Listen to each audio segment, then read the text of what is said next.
Sí, voy a poner una presentación, si me dejan compartir.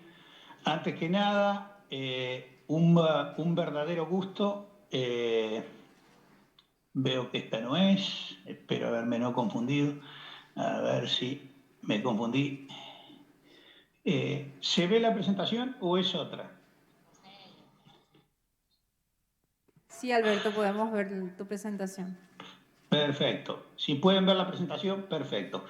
Entonces voy a tratar de agrandarla. Antes que nada, el agradecimiento a Paraguay. Tengo tantos amigos, pueden llamar a todos, y por supuesto a la CAF, donde además habemos muchos SBID, Jorge, Joel, y el gusto de trabajar siempre con Adriana. Y entonces dije, bueno, como hoy no juegan, juegan mañana, Olimpia y puedo tomarme algún minuto más. No, lo que yo voy a intentar hacer es muy rápidamente, voy a hablar del nuevo impuesto a la renta dentro del marco de lo que sería Paraguay, porque obviamente en 15 minutos rever toda la visión de la tributación de Paraguay es una tarea muy titánica. Entonces digo, voy a ir a lo que eh, Paraguay va a tener que hacer de todas maneras porque ha firmado con 140 países la nueva imposición internacional de sociedades, y yo creo que eso es una cosa importante porque ese impuesto se va a pagar, o sea, se va a sufrir.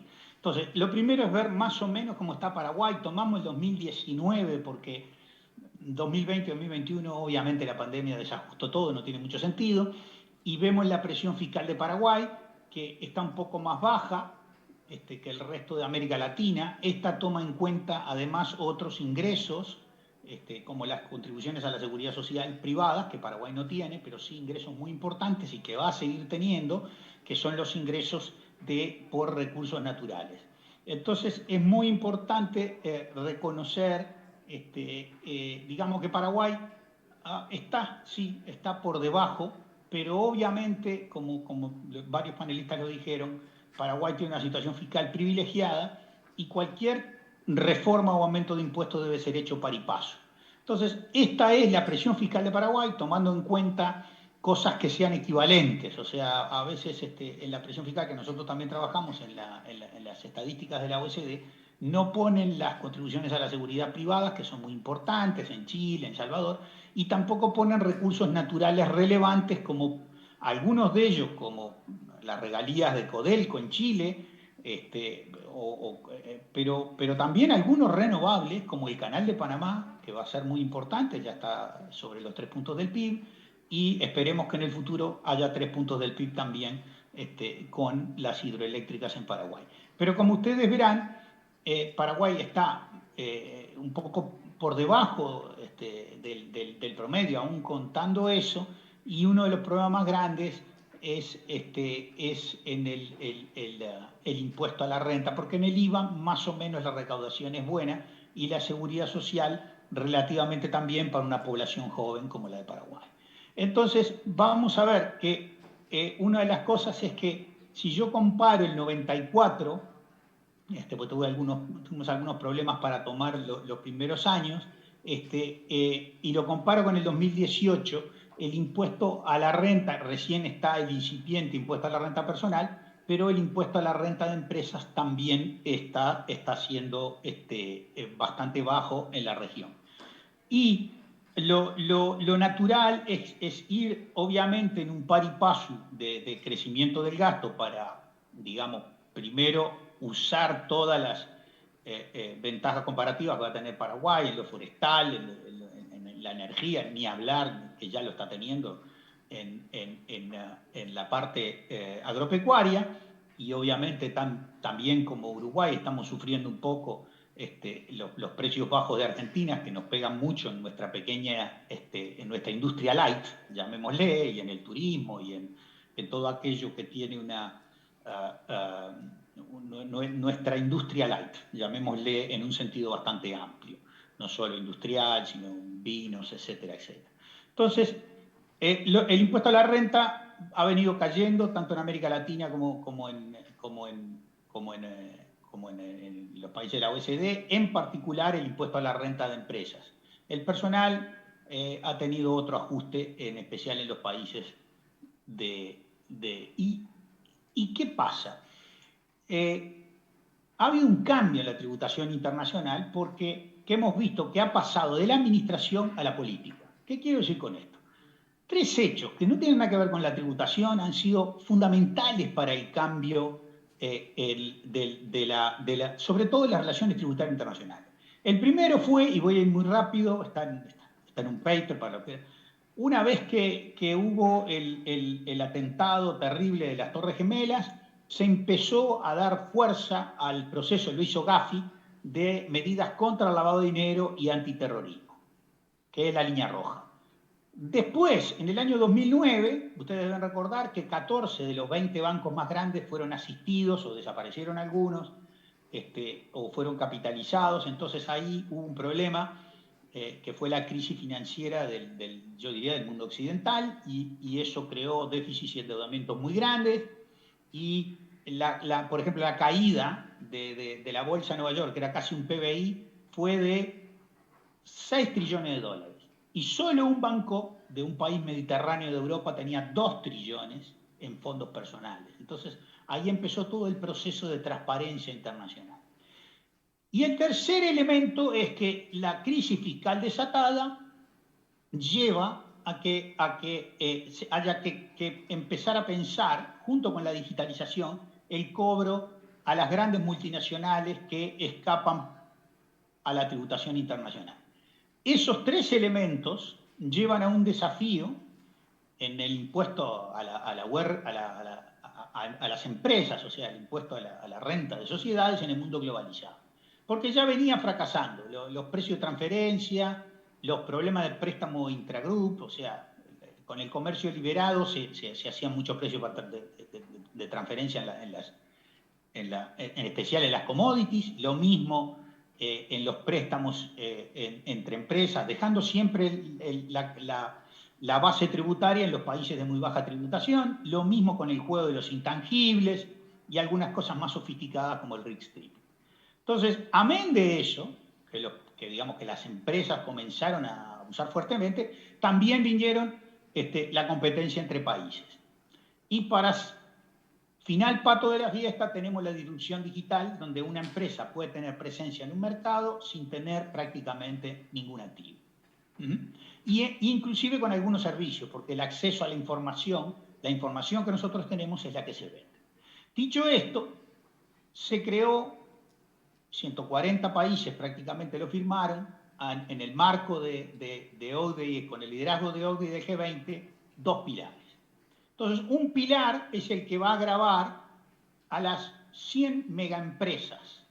Esas 100 megaempresas van a liquidar sus impuestos diferentes. Ya no van a liquidar el impuesto en Paraguay o en Uruguay, lo van a liquidar en casa matriz. Imaginemos Google, Amazon, empresas que facturan más de 20 billones de dólares. O sea que fíjense la cantidad que es, prácticamente el PBI de algún país, isla del Caribe o algún país muy pequeño, de Centroamérica, un poco menor.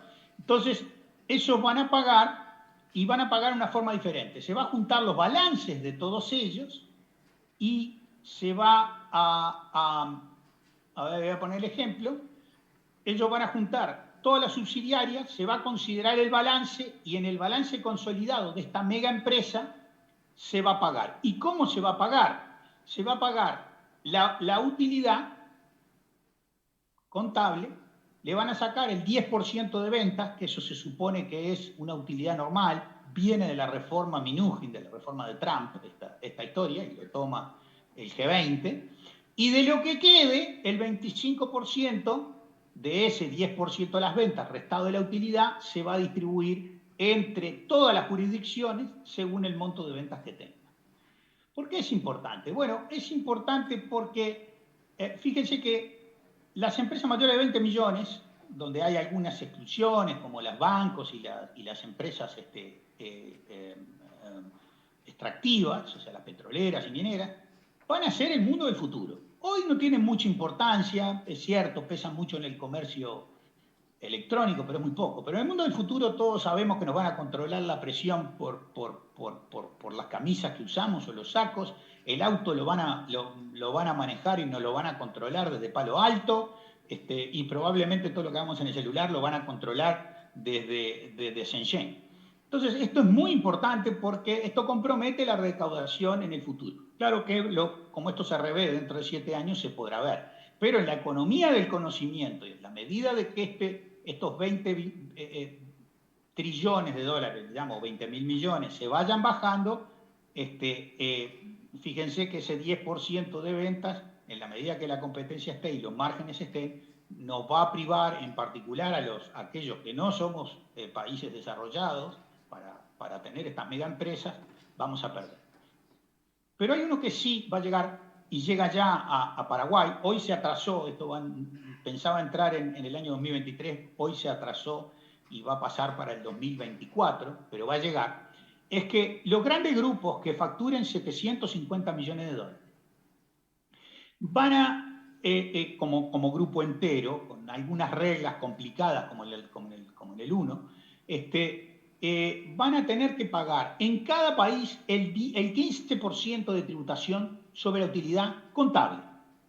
No sobre la utilidad fiscal, donde uno puede hacer manejos y multiplicar cosas por 3 y lo que sea, no. Sobre la utilidad contable regida por las normas internacionales. Va a haber unas deducciones que se puede sacar de la utilidad contable el 5% de los activos tangibles, bien medido, o sea, solo de los tangibles, los bienes intangibles, o sea, básicamente construcciones, y de nómina. Y después hay otras normas. Lo que quiero decirles es esto. Si yo estoy en la jurisdicción B y tengo 2 subsidiarias de la matriz, que puede ser, la compliqué un poco, pero hay cosas más complicadas, se van a consolidar y van a ir todas a la matriz. Y si en la jurisdicción B no pagan el 15% de utilidades sobre la utilidad contable, la diferencia entre eso y el 15%, muy groseramente, se va a pasar a la casa matriz. ¿Qué quiere decir? Es una suerte nos obligan a todos a grabar lo mínimo el 15% de utilidad. O sea que uno me podría decir, en Paraguay hoy no hay ningún problema porque nosotros vamos a cobrar 10% de utilidad y cuando yo giro al exterior otro 10%, ya estoy, porque es el 10 de 90, 9, 19, estoy salvado.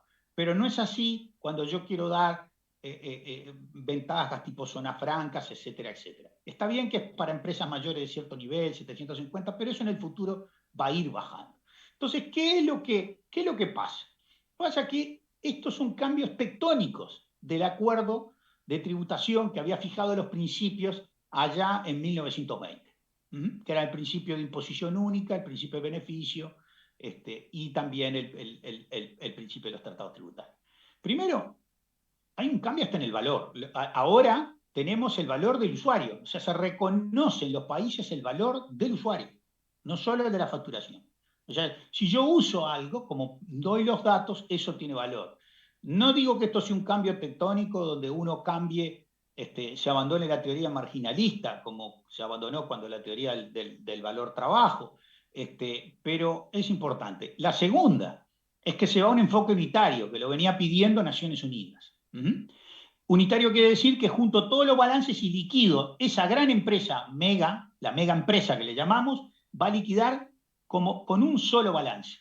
Esto lo venía pidiendo Naciones Unidas y a veces hay que tener cuidado con lo que uno quiere, porque estamos viendo que ahora se va a aplicar y que voy a distribuir por fórmula. O sea, yo puedo aplicar, en este caso van a ser ventas puras, pero podría aplicar por nivel de mano de obra o nivel de activos, que sería un lío fenomenal, porque apenas se puede controlar así. Pero fíjense que controlando por ventas ya queda muy bajo la cantidad que van a recibir las naciones del mercado, o sea, las que tienen el destino. Y el otro punto es que esto hay que tener un poco de cuidado porque lo que está en juego acá es el mundo del futuro, la tributación de la economía del conocimiento, donde obviamente los latinoamericanos prácticamente no participamos, directamente no participamos. Juego de hombres grandes. Segundo punto, el impuesto sí, este impuesto mínimo va a ser por jurisdicción, el otro impuesto, el que va a cobrar a las empresas que facturan no 20.000 millones, sino 750 millones de euros, y que se le va a cobrar por jurisdicción, 15% sobre la utilidad contable. Es cierto que reduce el arbitraje, que permite que no se abusen en ciertos casos de los incentivos. Muchos países dan Uruguay acaba de dar un incentivo que no solo perdonó la renta, sino que le dio 6 puntos de producto a una de las papeleras, o sea que tenga cuidado Paraguay. Pero ustedes saben que los incentivos es razonable darlos en renta, porque es primero para compensar aquellas desventajas que no tiene. De repente no tiene buena infraestructura, no tiene ciertos problemas de conocimiento. Y el segundo es para desarrollar una ventaja comparativa, en este caso madera en Uruguay o en Paraguay, o lo que fuera, pero hay que darlos con cierta razonabilidad. Entonces, ¿qué es lo que pasa? Que este brutal cambio ya ataca directamente tanto el Pilar 1, que es el que la liquidación queda prácticamente fuera de los países, solo va a esas 100 empresas en su casa matriz, y la otra, donde se le pide a las empresas que no puedan pagar cero, o sea, que no tengan esos dos beneficios, es un cambio tectónico en la tributación internacional, porque ahora sí, en el anterior uno le pedía cuestiones de administración, intercambiemos información de quiénes son los propietarios, levantemos el secreto bancario, cosas que todos conocemos que han sido una lucha, eliminemos las sanciones al portador, eso era administrativo. Ahora se está entrando en política tributaria. Entonces, esto presenta algunos problemas. El primer problema en el Pilar 1 es que una de las condiciones que puso, en especial Estados Unidos, es que se abandonaran esos impuestos fictos que habían sobre ventas que eran sustitutivos de renta, los que se llamaban Digital Sales Tax. El problema es que no está establecido para las empresas menores de 20 billones de dólares si les vamos a cobrar o no les vamos a cobrar. Y eso sería un lío fenomenal. Y después hay otros problemas. Pero yo me quiero concentrar, porque me queda muy poquito tiempo, en el Pilar 2. En el Pilar 2 van a convivir un montón de regímenes. Y ese montón de regímenes va a dar oportunidad de arbitraje, porque voy a tener el de las empresas grandes de los 20 billones, el de las otras empresas, el del régimen normal, el del régimen de pequeño y el del régimen, todos los regímenes que yo tenga de incentivos, que pueden ser de una zona franca a incentivos especiales a determinados gastos o determinados sectores, el turismo. Entonces, ese es un problema que quizá poner un impuesto mínimo a todas las empresas del 15% sobre la utilidad sea lo que corresponda. Estoy hablando en el largo plazo. En el corto plazo estoy pensando, esto es lo que va a venir, no estoy diciendo que llegue hoy. Segundo, las tasas personales del impuesto personal se divorcian totalmente del impuesto de empresas. O sea, fíjense lo que es. En realidad, el impuesto a la renta es una mezcla de impuestos, es un sistema de imposición a la renta. De rentas del interior, renta del exterior, recibidas, entregadas al exterior, rentas personales, rentas de empresa y rentas pura de capital. Acá, digamos que lo estamos descuartizando el impuesto a la renta como quien descuartiza un animal. Y el otro, hay una serie de puntos. Pero entonces yo, para terminar, solo le quiero decir es que acá hay ciertos problemas. El primero es que la imposición que nos viene no es más la imposición que teníamos nosotros de la democracia representativa, porque acá no es taxation without representation, acá es taxation by negotiation. Ya este 15% no lo votó nadie. Después los congresos aprobarán, pero es otra forma de taxation. Segundo, la institucionalidad es un poco una institucionalidad ad hoc, porque el G20 y la OSD, que han hecho un excelente trabajo, me formo parte de los grupos, son sin mandato y sin contrapartida. Usted va al fondo, el fondo le da la plata, y usted, si quiere, firma, y si no, no le da la plata. Lo mismo con el BID, lo mismo con la CAF, hay una serie de condicionalidades. Aquí, además, el sector privado tiene una mayor participación, que por lo general las multilaterales no tiene, acá forma parte de la consulta. Segundo, al igual que en el proceso de administración tributaria, donde empezamos que firmar con 5, que eliminar las sociedades anónimas portadores, etcétera, etcétera, estamos en un proceso de learning by doing. En la medida que vamos avanzando, vamos cambiando, y esto se ve en las negociaciones.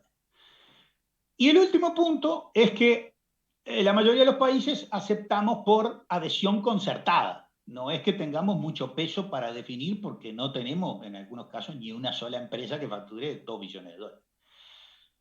Y hay un último punto, que es el punto regulatorio, que es que lo que se está regulando ahora es primero, si yo dependo mucho de la plata de estas empresas, me va a costar después regularla.